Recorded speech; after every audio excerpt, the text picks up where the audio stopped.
Chapter 14. Beyond Knowledge and Knowing.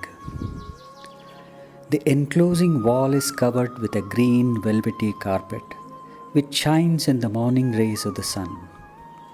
It is as though it has been spread for the occasion. And the beauty is, it is alive.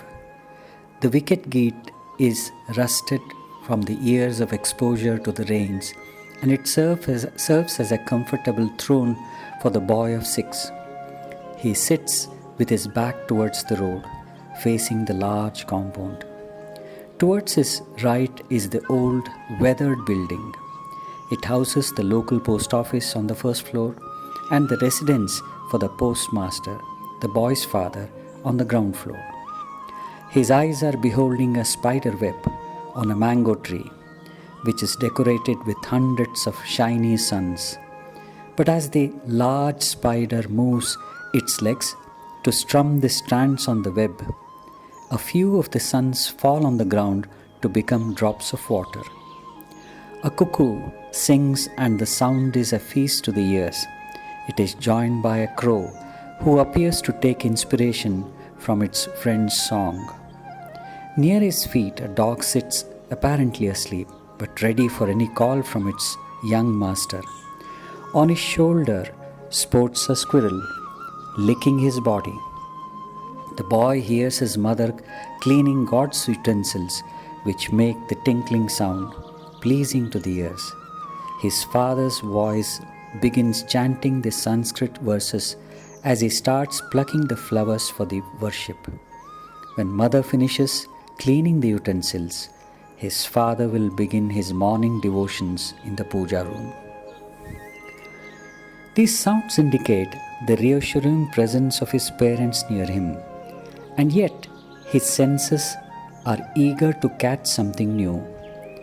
In a little while from now, the child thinks his mother will call him for breakfast, and then he'll go off to school, where there shall be something new to learn, new friends to make, and new experiences that add richness to the feeling of wonder and awe to life. Besides the act of learning new things in school, he has many friends to meet, which include the strange birds that sleep hanging upside down on the trees during the day, the chicks that have come into this world only a few days back. The to-do list is endless. This has been the routine for as long as his memory goes. The life is filled with freshness for the boy. He is totally uncertain about the color sky assumes every now and then. So when someone asks him the color of the sky, he goes out, looks at the sky, and then only responds to the question.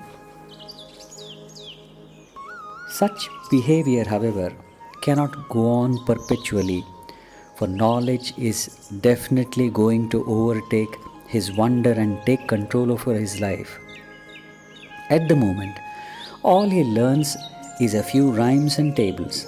But when science is going to be introduced with a load of information about things, slowly but steadily he is going to lose that shine from his eyes, and those very things which are alive today are going to be just dead scrolls in his memory. He'll be told that his throne is only a barricade to stop the cows from entering the compound, so that his garden can be saved. The velvety green carpet, which is so alive, is just moss, a type of bryophyte plant that grows on moist ground or trees. The innumerable suns on the strands of the web are just tiny droplets of dew reflecting the morning sunlight. The song of the cuckoo is nothing but a call for its mate. The response of the crow is only a concern for its young ones. It is the typical behavior of all dogs to be with their masters. Since squirrels do not like water just like cats, they lick their bodies, and whenever he is asked about the color of the sky, without even a pause, he is going to reply, "Blue." Thus, all the mystery is blown off by the tornado of information. Result is that the great blanket of boredom will cover his mind and senses. Aim of all science is to demystify the world and its objects. It starts with the observation based on the senses and proceeds to explain the phenomenon.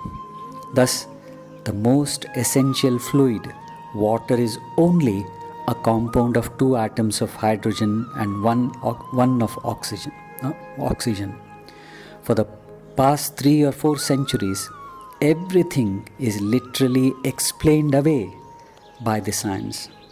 While the science has explained the world of things, psychology has explained the world of thought. The word science is derived from Latin scientia, which means knowledge. However, with all the available explanations, we know only the how of it. The why remains unexplained. Ultimately, science gets reduced to technology because it's only a how, a know-how. Greek thinkers claimed that philosophy is born in wonder. Though it is born in wonder, it is against it.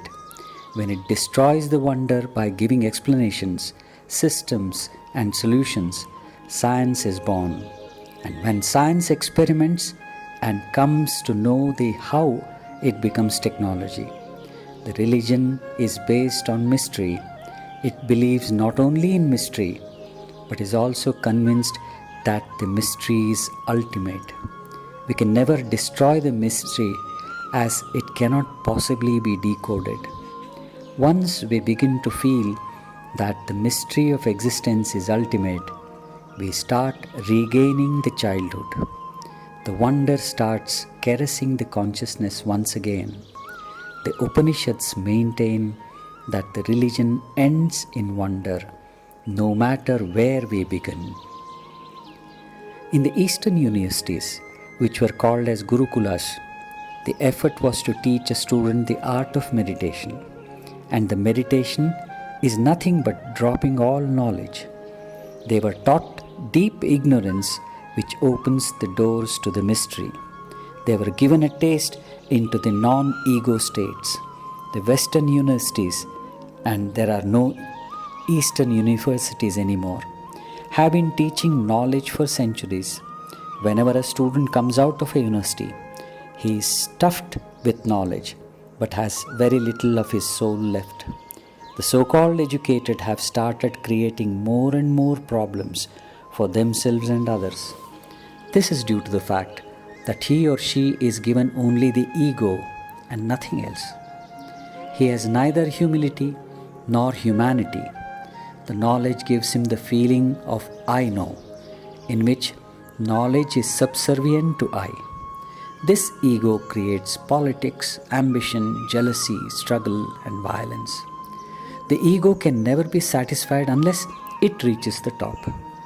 In short, knowledge has poisoned human life.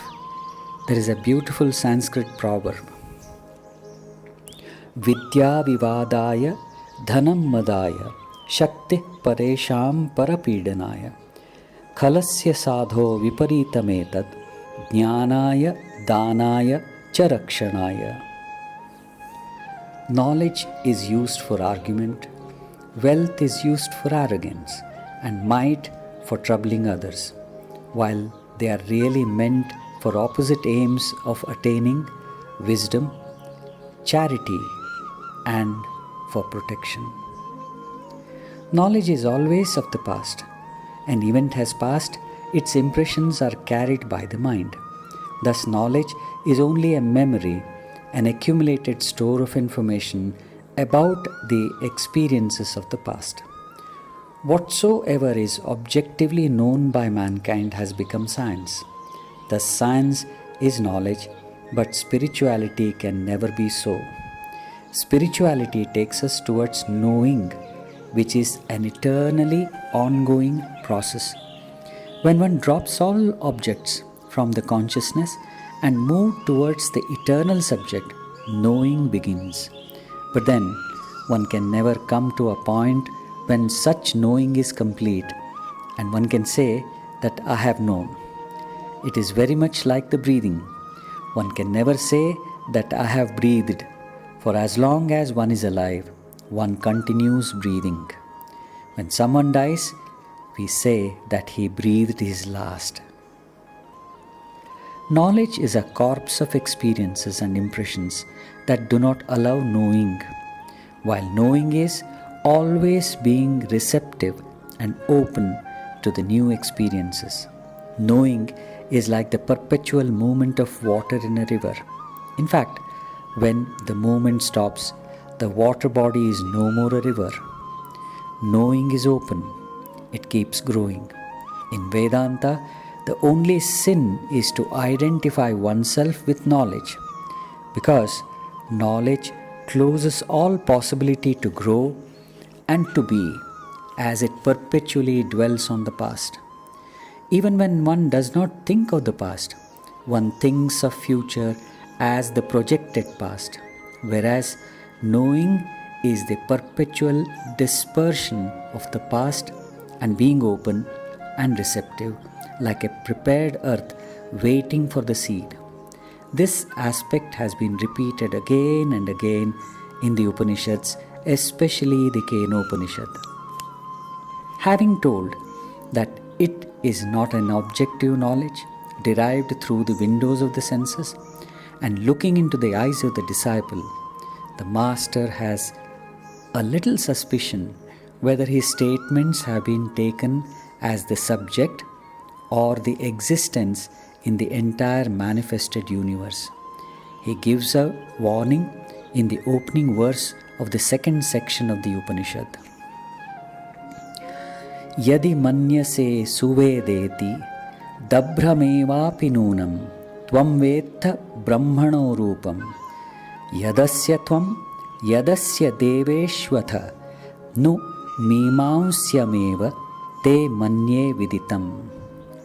If you think you know Brahman well, then you know little indeed.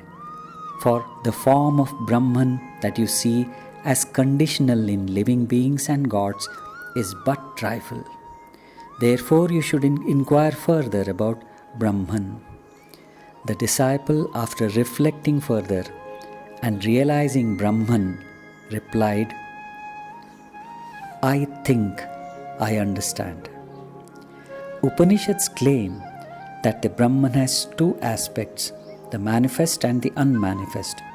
The manifest has become the perceivable universe, while the unmanifest remains unknowable.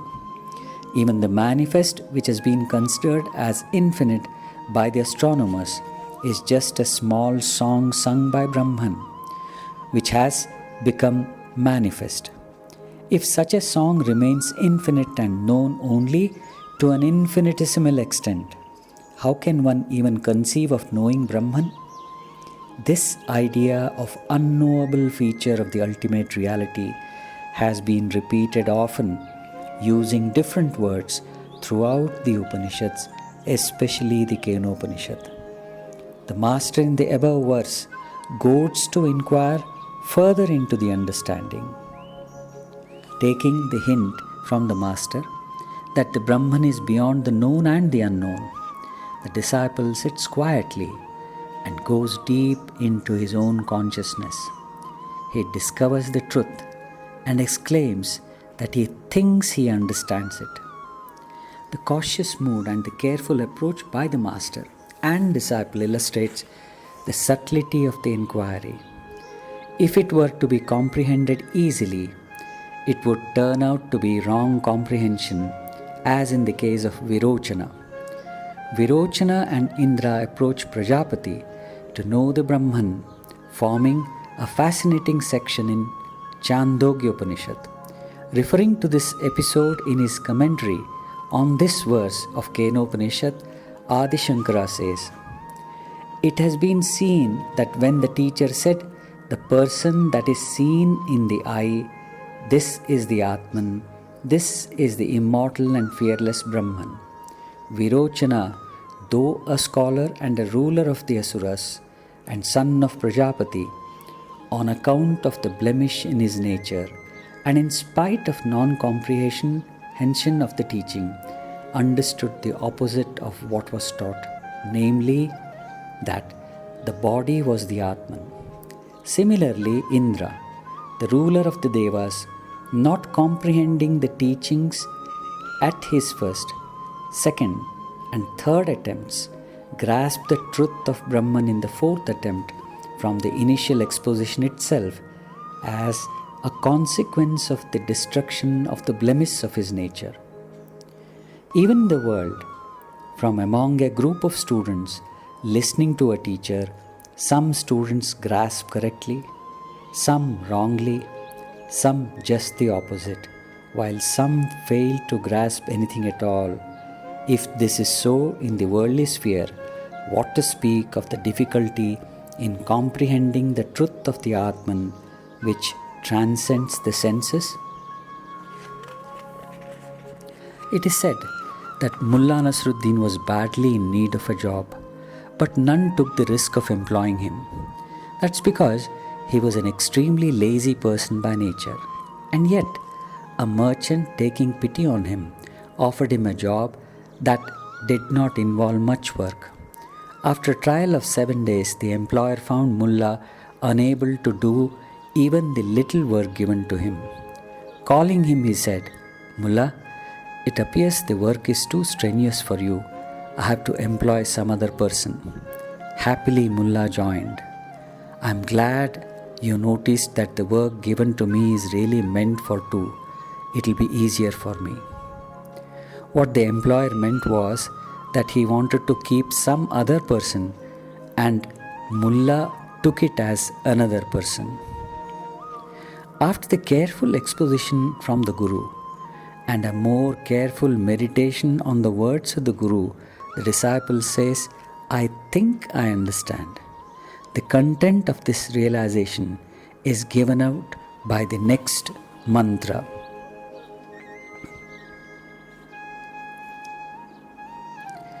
Naham manye suvedeti, nona vedeti vedacha, yonas tadveda tadveda, nona vedeti vedacha. I do not think I know it well, nor do I think that I do not know it, yet I know it too.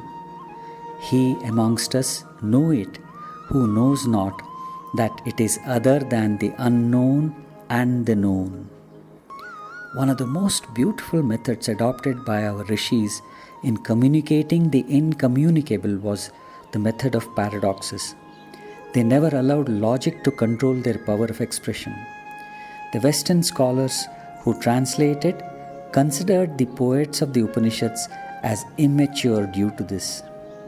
An episode from the life of the great sage of Athens, Socrates, may bring home the point which is hinted at by the above verse. It is said that the oracle of Delphi declared Socrates to be the wisest man alive. Those who had heard it came to Socrates and told about the declaration. Socrates is reported to have laughed and said that had the oracle declared a few years earlier, he would have been very happy. Explaining, the sage of Athens said that when he was younger, he had been full of knowledge and ego, and that he too had been of the same opinion as the oracle. But slowly he had become more and more aware of his growing ignorance with every dawn. And really, he was the most ignorant of the human beings alive. When the people returned to the oracle of Delphi and told about the reaction of Socrates, the oracle only laughed and was reported to have said that that was precisely why he had declared Socrates to be the wisest, as only the most wise can know that he is ignorant. Florence Tertullian, a Christian theologian and mystic, had divided humanity into two classes. One class was that of ignorant knowers, and the other was of those who can be called as the knowing ignorant. There is an ignorance which knows, and there is knowledge which is ignorance. If one claims knowledge, then he is ignorant, and if one accepts one ignorance, the doors of knowledge open up for him. This is because when one feels that one does not know, the ego disappears, as it can exist only in the soil of knowledge. And whenever one claims the knowledge, it is the claim of the ego, I know. The emphasis is on I and not on the knowledge.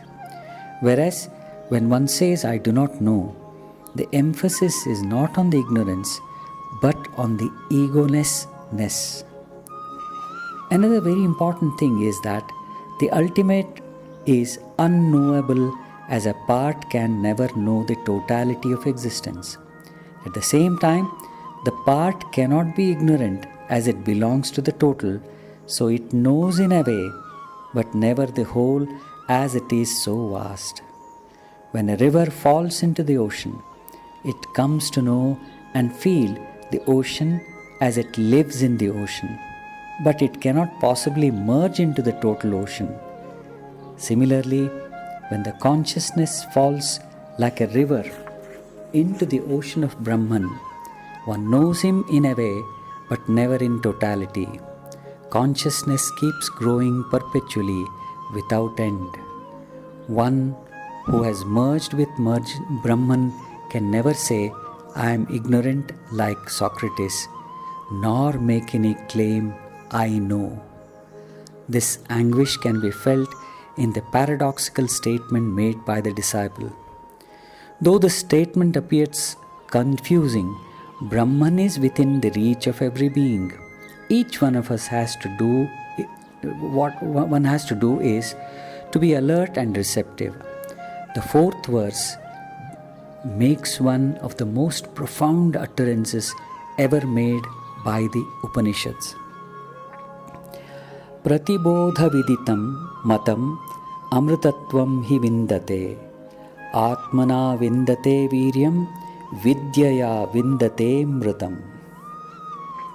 Indeed, he attains immortality who realizes it in and through every bodham, pulsation of awareness.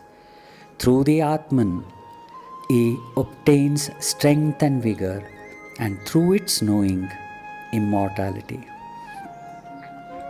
Conventional religion believed in the extraterrestrial God above the clouds. Orthodox spirituality advocated giving up material objects, interests, the mundane and profane, to achieve the divine and sacred. The Upanishads in this regard are refreshingly practical. They do not ask you to give up. All that is required, they say, is that we have to be aware and alert to every little act and pulsation of awareness. The process advocated by the Upanishads is waking up and not giving up. An assurance is given by the above verse that through the Atman, though the Atman transcends the mind and senses, it leaves definite footprints on the world of experience. Acharya Shankara, in his commentary on the verse, elaborates the word pratibodha viditam. Pratibodha viditam, bodham pratividitam, sarvam pratyaya vishayi bhavanti yasya sa atma sarva bodhan pratibudhyate. Sarva pratyayadarshi chit-shaktisva swarupamatra pratyayaireva pratyaye shva vishishtaya lakshate nanyat dvaramantararatmano vidnyaya. That which clearly manifests itself in the waking, Pratibodha viditam, is that which is known through each and every bodham. He is the Atman to whom all mental modifications are objects of awareness, who knows all mental states, who is seer of all mental states, who himself is of the nature of essence of pure awareness, whose reflection is perceived by the mental states in and through the mental states as indistinguishable from them, there being no other means of knowing him. As the light illuminating all the objects in a room, the Atman is behind each and every perception, thought and feeling which become its objects, while it remains as an eternal subject, and just as every object in the said room reveals the presence of the light illuminating it, the perceptions, thoughts and feelings reveal the presence of the Atman. No doubt, the knowing is only indirect, as we only have the inkling of the consciousness through the objects which are revealed by it. Shankara expresses this in a verse from Viveka Chudamani. Jagrat Swapna Sushuptishu Sputataram Yosau Samrujjambate Pratyagrupataya Sada Maha Mityanta Spurannaikada Nanakara Vikara Bhagini Iman Pashyannaham Dhimukham Nityananda Chidatmana Spuratitam Vidhit Swametam Hradi. That which clearly manifests itself in the waking, dream and dreamless sleep states, which is inwardly perceived in the mind in various forms as an unbroken series of eye impressions, which is the witness of the ego, buddhi, etc., which are of diverse forms and modifications, and which shine as the eternal existence, knowledge, bliss absolute. Know this Atman, your own self, within your own heart. But how does one effect this knowing to differentiate from objective knowledge? Reverting back to the example of the light illuminating the objects in the room, we know that if our attention is too much on the objects, we have to remove them until the room is empty, and then the light becomes self-illuminating. In the case of consciousness, we have to direct our attention to the perceiver, the knower. Interestingly, all we have to do is to stop attending to the objects, material or mental. From these hints, we can get a further clarification of the difference between knowledge and knowing. Consciousness moving out to know the external object is knowledge, while consciousness remaining still to know itself is knowing. J. Krishnamurti gives a wonderful insight into this type of knowing. There is an inward observation which is not the outer observation turned inwards. The brain and the eye, which observe only partially, do not comprehend the total seeing. They must be alive completely, but still. They must cease to choose and judge, but passively aware. Then the inward seeing is without the burden of time-space. In this flash, a new perception is born. Such seeing is qualitatively different from the perception through the screen of mental and egoistic choices and judgments, as choice and judgment are always outgoing or objective. So the most important step towards subjectivity is breaking this habit of choice and judgment. In a meditative technique called Antarmauna, the seeker is asked to keep his ears open and receptive to all sounds around him. The most important thing in such listening is to avoid all judgment, like good and bad, sweet and harsh, etc., and to avoid all labeling like crow, siren, car, etc. Slowly and steadily, the senses and the mind become capable of being still and yet alert. In such alertness, one begins to see the truth of the phenomenon of Pratibodha Viditam. Behind every pulsation of either the senses or the mind, one starts perceiving the light of the subject which is responsible for the perception or thought. Brihadaranyaka Upanishad says,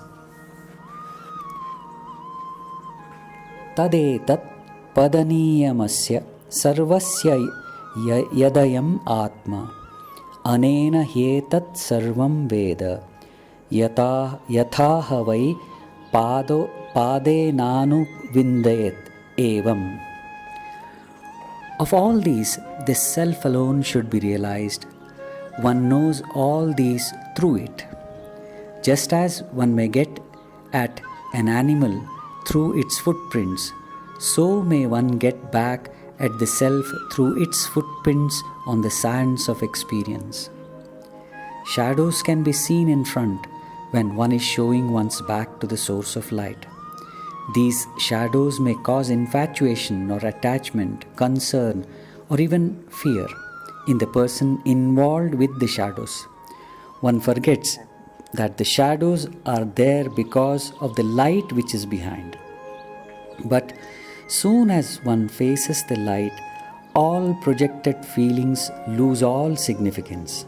Similarly, since we are involved with the objects of senses or even identified with them to get carried away by consequent emotions, judgments, and resultant happiness or misery, eon-long and stubborn habit of involvement and identification is difficult to overcome easily. But as pointed out in an earlier essay, the Upanishadic methods are not really meant for such persons who have this problem. The Upanishads presume that the seeker has certain prerequisites like a calm mind and the capacity for antarmukhata. There is an episode from the life of Rabbi Alya Adawiya, the great woman Sufi saint. Hassan, a seeker, was visiting Rabia, staying overnight in her dilapidated hut. Hassan woke up very early in the morning and was enjoying the freshness of nature. At dawn, the east started blushing and the diffused light started lighting the bountiful nature around. Unable to restrain his enthusiasm, Hassan wanted to share the beauty with the saint. He called out her name twice or thrice but didn't get any response.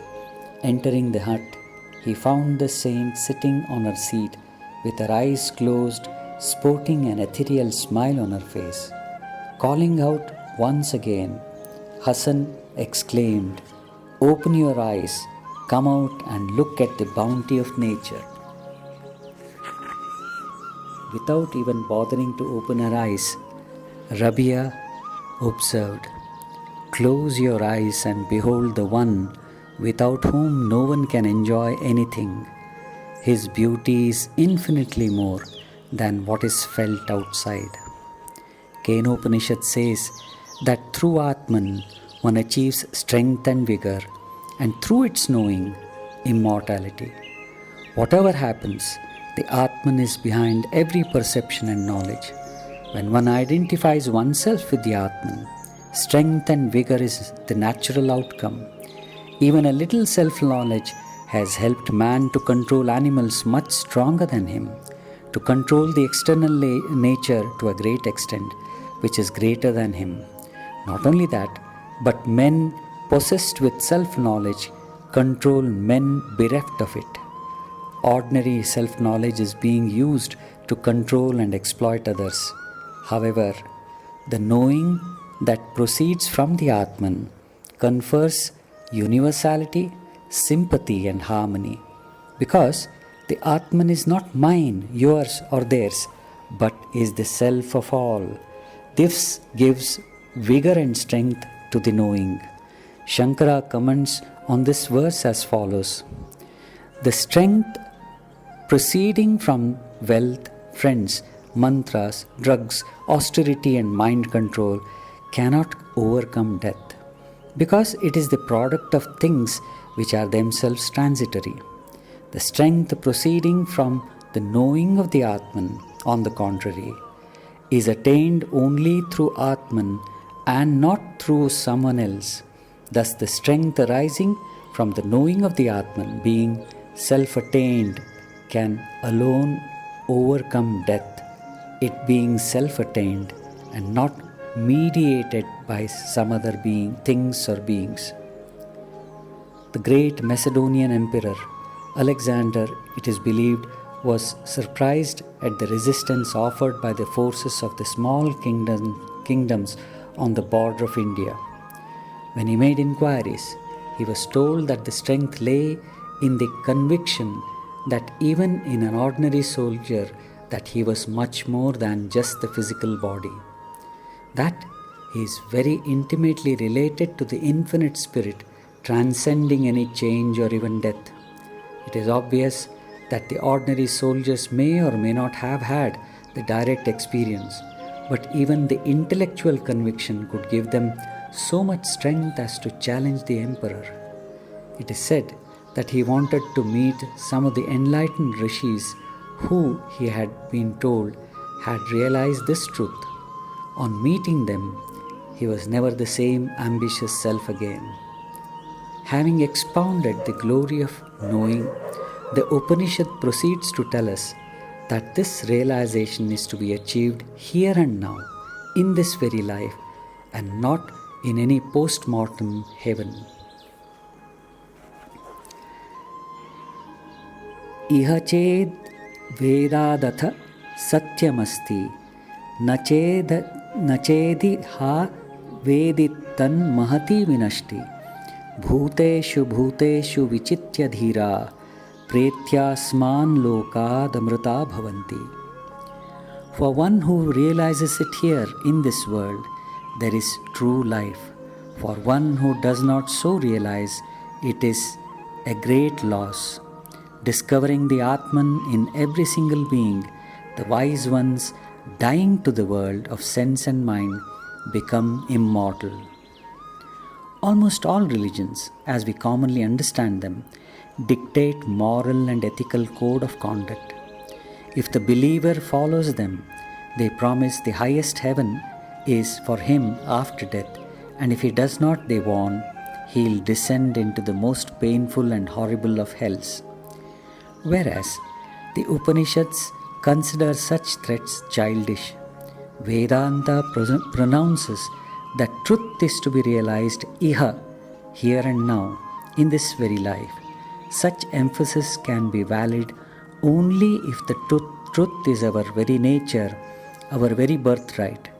The truth he seeks is the very self of man. True life for him begins only when he turns his energy in the direction of the Atman within. The Upanishad summons man its realization so that he can experience true life before the body which is transient falls. Vedanta too issues a warning, but an entirely different type, that if he neglects it and misses it in this life, great shall be the loss. Whatever one gains by way of wealth, power, pleasure in the ephemeral world, or even heaven, can never compensate such loss. Jesus the Christ asks, "What shall it profit a man if he gain the whole world and lose his own soul? Or what shall a man give in exchange for his soul?" The most wonderful thing is one need not run away from everyday life.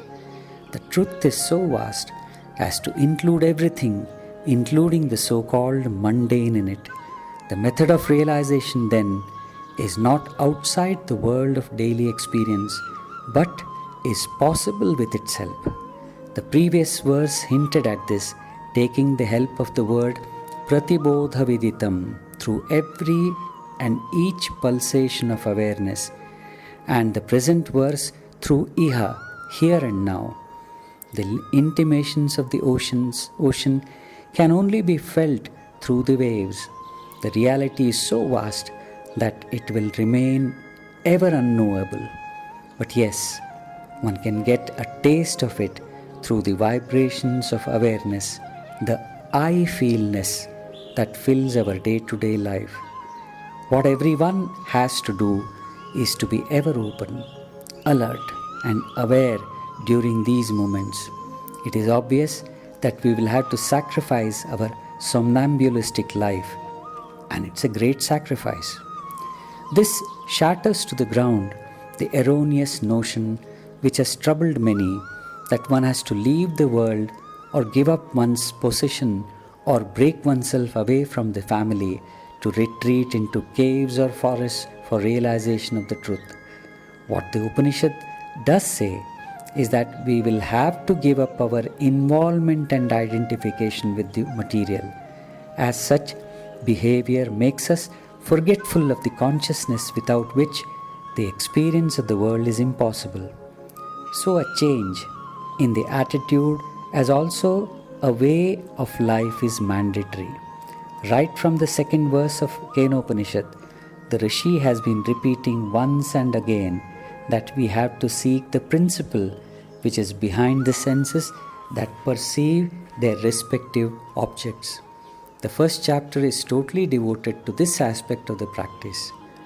When one analyzes any perception, one is bound to realize that the three things are mandatory for this process of perception. The perceived, that is object, and the perceiver, the subject, and these two are related to each other through perception, which is the third part. This trinity has been named by Vedanta as Triputi. Normally, the arrow of this process is directed towards the object, and we are totally unaware of the subject. When we make this arrow double-edged, both towards the object and also the subject, we are bound to discover sooner or later that there is a fourth entity, the witness, who is doing the analysis, who witnesses the whole phenomenon but is never involved in it. It is the ego which perceives and reacts to the perception through judgment and emotions.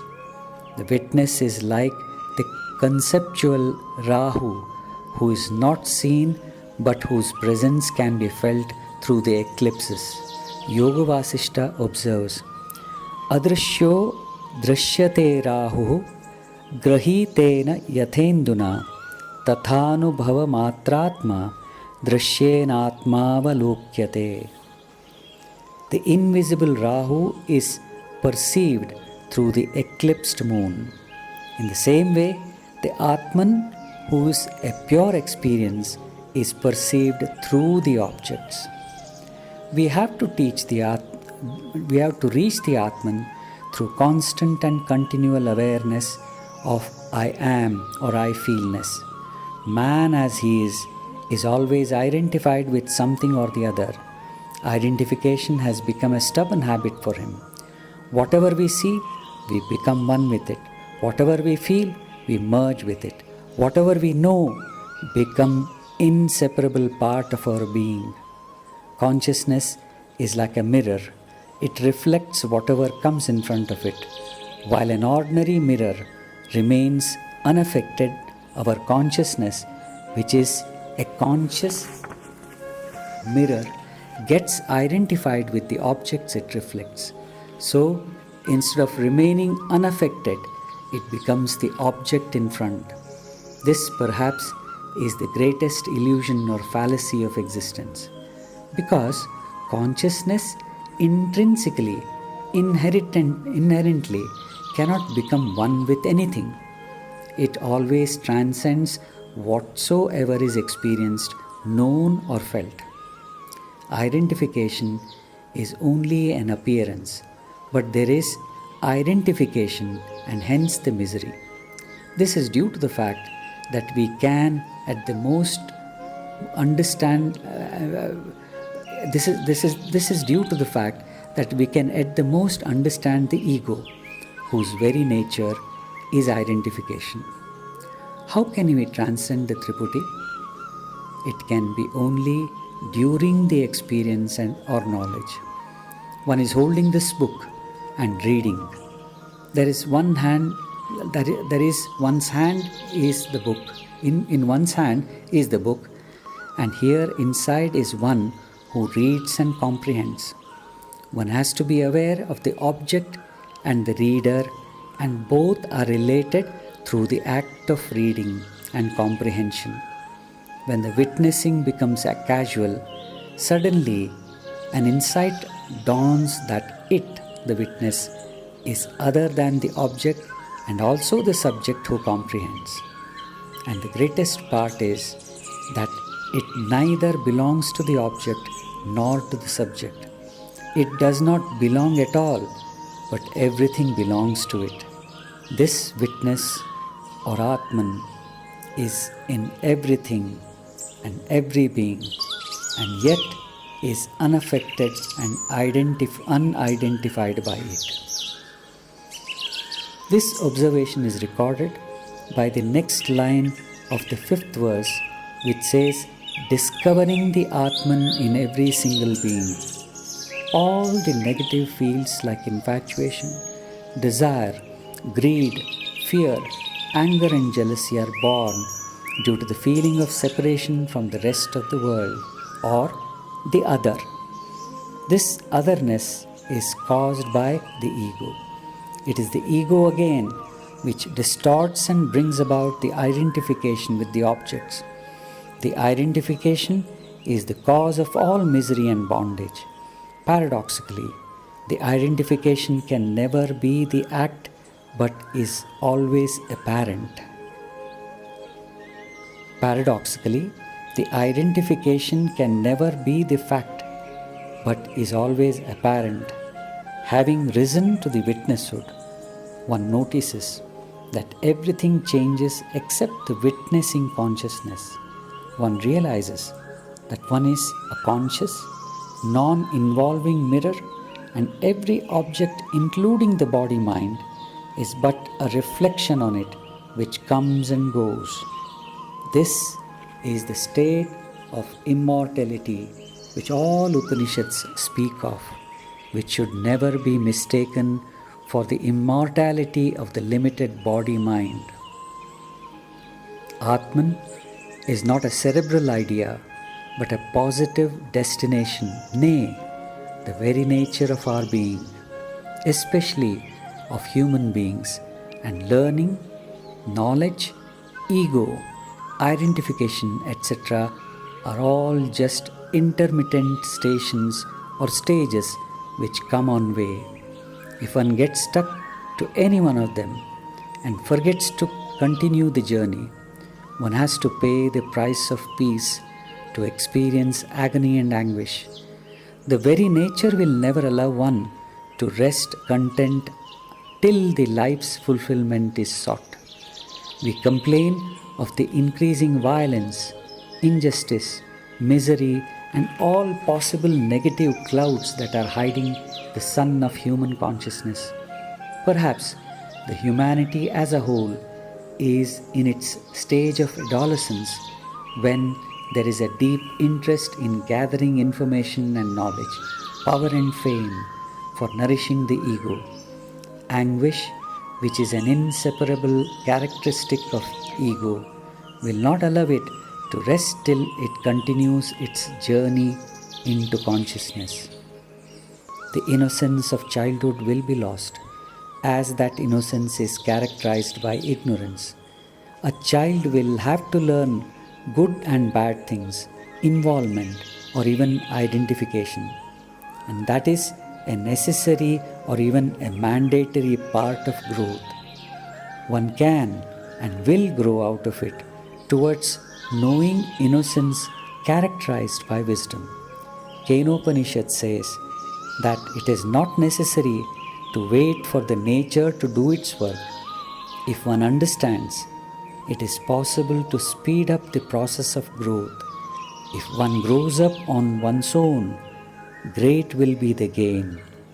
If not, a golden opportunity is lost.